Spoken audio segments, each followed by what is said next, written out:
ಮೈತ್ರಿಯಲ್ಲಿ ಹಾಸನವನ್ನ ಜೆಡಿಎಸ್ಗೆ ಬಿಟ್ಕೊಟ್ಟಿದೆ ಬಿಜೆಪಿ.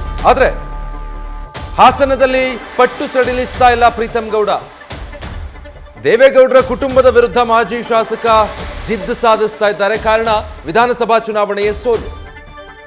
ಮಾಜಿ ಶಾಸಕ ಪ್ರೀತಂ ಗೌಡ ಜಿದ್ದು ಸಾಧಿಸೋದಕ್ಕೆ ಕಾರಣ ಈ ಹಿಂದಿನ ಚುನಾವಣೆ, ವಿಧಾನಸಭಾ ಚುನಾವಣೆ ಹೇಗೆ ನಡೀತು, ಹಾಸನದಲ್ಲಿ ಮಾತಿನ ಚಕಮಕಿ ಹೇಗಿತ್ತು ಆ ಸಂದರ್ಭದಲ್ಲಿ ಎರಡು ಕುಟುಂಬಗಳ ನಡುವೆ ಅನ್ನೋದನ್ನ ಇಡೀ ರಾಜ್ಯ ನೋಡಿ.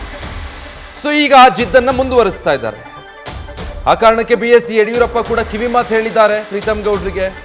ಮಾಜಿ CM BSY ಪ್ರೀತಂರಿಗೆ ಏನು ಕಿವಿ ಮಾತು ಹೇಳಿದ್ರು? ಹಾಗಿದ್ರೆ ಜಿದ್ದನ್ನ ಪಕ್ಕಕ್ಕಿಟ್ಟು ಅಭ್ಯರ್ಥಿಯನ್ನ ಗೆಲ್ಲಿಸೋದಕ್ಕೆ ಮುಂದಾಗಬೇಕು. ಅಸಮಾಧಾನಗಳು ಬೇಡ. ಈ ಸಂದರ್ಭದಲ್ಲಿ ಮತ್ತೊಮ್ಮೆ ಮೋದಿಯವರನ್ನ ಪ್ರಧಾನಮಂತ್ರಿ ಮಾಡಬೇಕು ಅನ್ನೋ ಕಾರಣಕ್ಕಾಗಿ ನಾವೆಲ್ಲರೂ ಕೆಲಸ ಮಾಡಬೇಕು ಅನ್ನೋ ರೀತಿ. ಕುಟುಂಬದವ್ರು ಬಂದು ನನ್ನ ಹತ್ರ ಮಾತಾಡಲಿ, ಮನವಿ ಮಾಡಿಕೊಳ್ಳಿ, ಆಗಬೇಕಾದ್ರೆ ನಾನು ಬೆಂಬಲಿಸೋದ್ರ ಬಗ್ಗೆ ಯೋಚನೆ ಮಾಡ್ತೀನಿ ಅನ್ನೋ ರೀತಿಯಲ್ಲಿ ಪ್ರೀತಂ ಗೌಡ ಕೂಡ ಹೇಳಿದ್ದಾರೆ ಅನ್ನೋ ಮಾಹಿತಿ ಗೊತ್ತಾಗ್ತಾ ಇದೆ.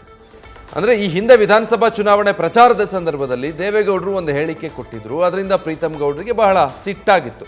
ಕಳೆದ ವಿಧಾನಸಭೆ ಚುನಾವಣೆಯ ವೇಳೆ ದೇವೇಗೌಡರು ನೀಡಿದ್ದಂತಹ ಹೇಳಿಕೆ ಅಂದರೆ ಪ್ರೀತಂರನ್ನ ಆ ಶಾಸಕ ಸ್ಥಾನದಿಂದ ಕಿತ್ತ ಹಾಕಿ ಸ್ವರೂಪರನ್ನ ಗೆಲ್ಲಿಸಿ ಅನ್ನೋದು ಹೇಳಿದ್ರು. ಸೊ ಪ್ರೀತಂ ಗೌಡರನ್ನ ಪಣ ತೊಟ್ಟು HD ರೇವಣ್ಣ ಮತ್ತು ಅವರ ಕುಟುಂಬ ಸೋಲಿಸಿತ್ತು. ಆಗ ಭವಾನಿ ರೇವಣ್ಣ ಅವರಿಗೆ ಟಿಕೆಟ್ ಬೇಕು ಅನ್ನೋ ಪಟ್ಟು ಹಿಡಿದಿದ್ರು.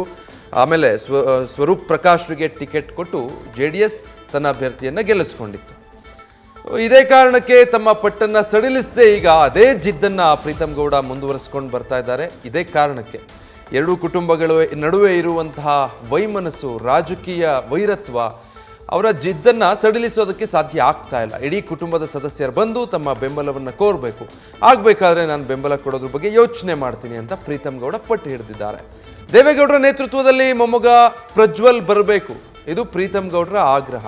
ದೇವೇಗೌಡರ ಸಮ್ಮುಖದಲ್ಲಿ ಪ್ರಜ್ವಲ್ ಬಂದು ನನ್ನ ಬಳಿ ಕೇಳ್ಕೊಳ್ಳಿ, ಅಷ್ಟೆಲ್ಲ ಜಿದ್ದು ಸಾಧಿಸಿ ಪಣ ತೊಟ್ಟು ನನ್ನನ್ನು ಸೋಲಿಸಿದ್ರಲ್ಲ, ಈಗ ಬಂದು ನನ್ನನ್ನು ಕೇಳ್ಕೊಳ್ಳಿ, ಆಮೇಲೆ ಬೇಕಾದ್ರೆ ನಾನು ಬೆಂಬಲಿಸ್ತೀನಿ ಅನ್ನೋ ಜಿದ್ದು ಪ್ರೀತಂ ಗೌಡರದ್ದು. ತಮ್ಮ ಮನೆಗೆ ಬಂದು ಪ್ರಜ್ವಲ್ರನ್ನ ಗೆಲ್ಲಿಸಬೇಕು ಅಂತ ಮನವಿ ಮಾಡಿದ್ರೆ ಆಗ ನೋಡೋಣ. ಸೆಡ್ಡು ಹೊಡೆಯೋದನ್ನೋ ಅಥವಾ ಪ್ರತ್ಯೇಕ ರಾಜಕಾರಣ ಮಾಡೋದನ್ನೋ ಪಕ್ಕಕ್ಕಿಟ್ಟು ಪ್ರಜ್ವಲ್ರನ್ನೇ ಗೆಲ್ಲಿಸೋದ್ರ ಬಗ್ಗೆ ಯೋಚನೆ ಮಾಡ್ತೀನಿ, ಅವ್ರು ಬಂದು ಮನವಿ ಮಾಡಿದರೆ ನೋಡೋಣ ಅಂತ ಹೇಳಿ ಪ್ರೀತಂ ಗೌಡರು ಹೇಳಿರೋದು.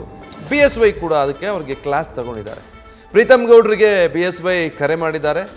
ಅವರ ನಡೆಗೆ ಸಂಬಂಧಪಟ್ಟ ಹಾಗೆ ಮೈತ್ರಿ ಧರ್ಮ ಪಾಲನೆ ಮಾಡಬೇಕು, ಇದು ಸರಿಯಲ್ಲ ಅನ್ನೋ ರೀತಿ ಕ್ಲಾಸ್ ತಗೊಂಡಿದ್ದಾರೆ ಅಂತ.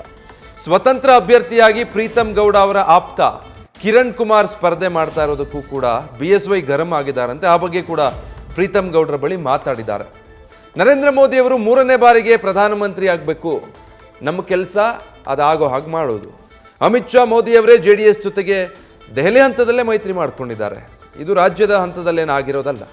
ಹೀಗಾಗಿ ಹಾಸನದಲ್ಲಿ NDA ಅಭ್ಯರ್ಥಿಯನ್ನ ಗೆಲ್ಲಿಸೋದಕ್ಕೆ ಬೆಂಬಲ ಕೊಡು, ನೀನು ಕೂಡ ಸಹಕಾರ ಮಾಡು ಅಂತ ಹೇಳಿ ಫೋನ್ ಕಾಲ್ ಮೂಲಕ ಪ್ರೀತಂ ಗೌಡ್ರ ಜೊತೆ BSY ಕೂಡ ಮಾತಾಡಿದ್ದಾರಂತೆ. ಬಟ್ ಅದರಿಂದ ಪ್ರೀತಂ ಗೌಡ್ರು ಈಗ ಪಟ್ಟನ್ನು ಸಡಿಲಿಸ್ತಾರಾ, ಸುಮ್ಮನಾಗ್ತಾರಾ, ಅಥವಾ ಅವರ ಆಪ್ತ ಏನಿದ್ದಾರೆ ಕಿರಣ್ ಕುಮಾರ್ ಸ್ಪರ್ಧೆ ಮಾಡ್ತಿದ್ದಾರಲ್ಲ ಕಣದಿಂದ ಹಿಂದೆ ಸರಿತಾರ, ಅದು ಯಾವ ಹಂತಕ್ಕೆ ಹೋಗುತ್ತೆ ಅನ್ನೋದನ್ನು ಕಾದು ನೋಡಬೇಕು. ಮೈತ್ರಿ ಆಗ್ತಾ ಇದೆ BJP ಮತ್ತು JDS ಅನ್ನುವಾಗಲೇ ಹಾಸನ ಕ್ಷೇತ್ರಕ್ಕೆ ಸಂಬಂಧಪಟ್ಟ ಹಾಗೆ, ಮಂಡ್ಯ ಕ್ಷೇತ್ರಕ್ಕೆ ಸಂಬಂಧಪಟ್ಟ ಹಾಗೆ ಈ ಶ್ರೀರಂಗಪಟ್ಟಣಕ್ಕೆ ಬಂದಿದ್ದಾಗ ಪ್ರೀತಂ ಗೌಡರು ಮಾತಾಡ್ತಾ ಇದ್ರು, ಅದನ್ನು ನಮಗೆ ಬಿಟ್ಕೊಡ್ಬೇಕು BJPಗೆ ಅಂತ ಆಗಲೇ ಭಿನ್ನರಾಗ ಶುರು ಮಾಡಿದರು.